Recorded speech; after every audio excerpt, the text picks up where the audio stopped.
It's on air, on location at Austin City Limits 2017 with the wonderful and talented R.LUM.R. You're so nice. Thank you. We were chatting about the lovely weather and the news and the feel-good story of the day. Man, what was your journey in getting to ACL? It was quite a harrowing experience. We drove from Nashville, which is 13 hours, and then this morning we were just trying to get, there's like a specific way you got to load in for like the artists and whatnot, and just the girl out there was like, no. I'm like, chill. Like, nobody's trying to scam you. Like, why are you? Right. She was being very difficult, so we borderline had to get out of the car and argue with this woman. It was a lot. Wow. But we made it. And you made it. So you have very good negotiating skills. I'm telling you what, man. I'm a natural. I got the silver tongue. You feel me? I was about to ask about that. Were you a natural? Specifically about my silver tongue? Indeed, yes. Many an artist, right, have that silver tongue, their charisma, that silver tongue. Young the Giant has a song called Silver Tongue, by the way. They do. Congratulations on the EP AfterImage. Thank you, sir. It is fantastic. Thanks, man. Listening to it on repeat, of course, Frustrated was kind of the gateway for a lot of people. Yeah, I think so. Yeah. When were these songs created versus, you know, some of the older stuff? So you mean the stuff that's on the EP? Yeah. So Frustrated, I think I wrote about 2 years ago now, I'm guessing, but it took me a little while. It took me a couple months just because there's a lot of verses and a lot of versions, just because I really wanted to get it right. And say what I wanted to say, but it kind of runs the gamut because some of the songs, like for instance, Learn was basically written in one session, and like tracked and we did basically the whole thing in one session. Bleed Into the Water, I had to come back in and do some guitar parts over. Close Enough was basically one session. I think Suddenly was one session too, right? So sorry, I'm looking off screen at my manager. Right. But yeah, I don't know. I go as long as it needs to take as long as it takes for the song to be right. The thing that pops out when people hear about R.LUM.R is your background. I guess, yeah. You know, Mr. Linkin Park and Pink Floyd and classic rock and so forth, and then all of a sudden you're crooning and you're in that conversation with the new and up and comers like Gallant and some others, right? Yeah. So let's talk about Linkin Park and R.I.P. Chester, man. Yeah. Damn.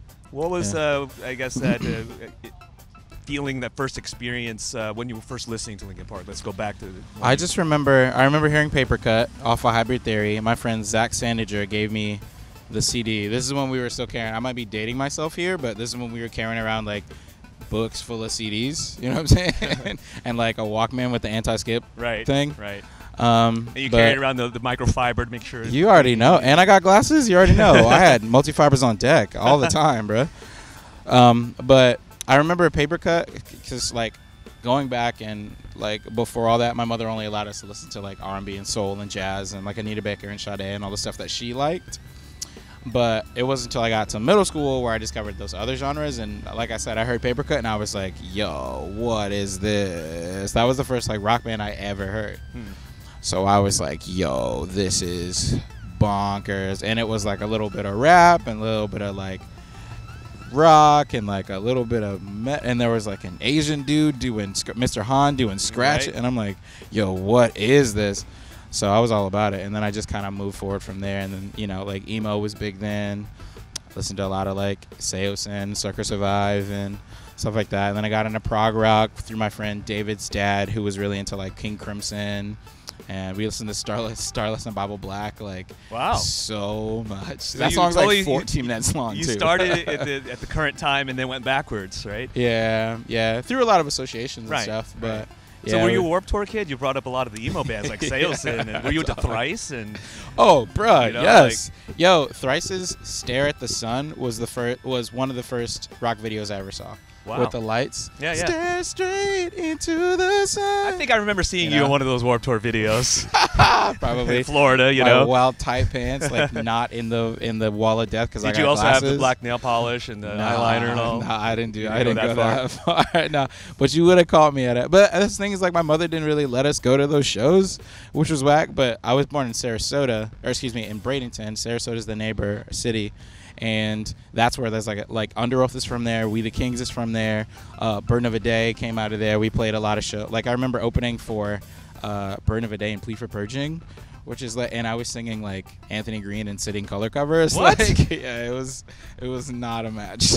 Okay, so after this whole R.LUM.R thing, you know, does its thing and kind of has its day. Yeah. Any chance in moving into the rock side of things? Emo? Yeah. I think Bleed Into the Water is kind of one of my first, I think, explorations in that like really heavy, like fuzzy, overdriven guitar kind of thing. So I think you'll see more of that even in this project. I'm just exploring whatever I think is like honest and feels authentic on stage. Yeah. I think about like when I'm in the studio, I think about performing a lot and like how it's gonna come across and what the like intensity of it is on stage and how to like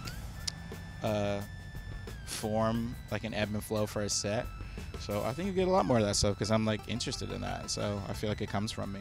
One of the quotes I read is that you really care about how the listener feels and takes and interprets your music. You take that into account when creating that. And that's true. Yeah. And I think that's amazing to be able to do that, yet also create lyrics that mean something to you as well. So yeah.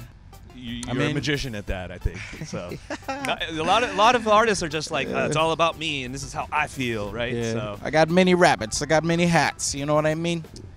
Indeed. I would like to freestyle with you, but I don't want to embarrass myself. That's fine. I can't freestyle either. Congratulations on the EP. Really enjoyed the music. Thank you so much. Thanks so much for your time. Great to meet you. Appreciate you, bro. Thank you. It is R.LUM.R. The EP is called AfterImage from ACL 2017's B-Sides on Air.